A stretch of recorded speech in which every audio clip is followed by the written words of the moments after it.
สวัสดีครับวันนี้จะพาไปเที่ยวที่เทคมีโฮมพาร์คเขาใหญ่นะครับสถานที่อยู่ที่ตำบลขนงพระอำเภอปากช่องจังหวัดนครราชสีมานะครับอยู่ห่างจากถนนมิตรภาพประมาณ2กิโลกว่าครับมาชมมาเที่ยวกันเลยครับ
ด้านหลังของสวนดอกไม้มีลานกลางเต็นท์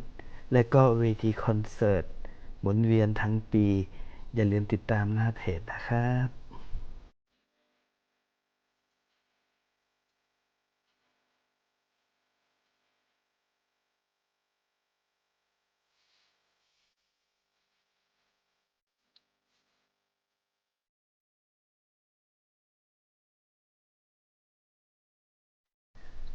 หลังจากถ่ายรูปดอกไม้สวยๆแล้วเดี๋ยวเราจะขึ้นเครื่องบินโบอิ n งของการบินไทยกันนะครับไป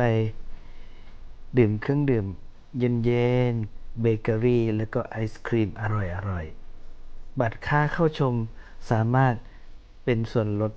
ในการซื้อเบเกอรี่ไอศครีมแล้วก็กาแฟได้ด้วย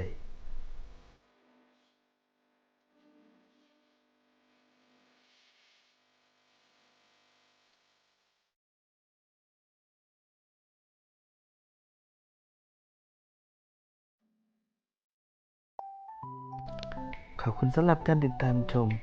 เจอกันใหม่คลิปหน้าชอบกดไลค์กดแชร์ให้ด้วยสวัสดีครับ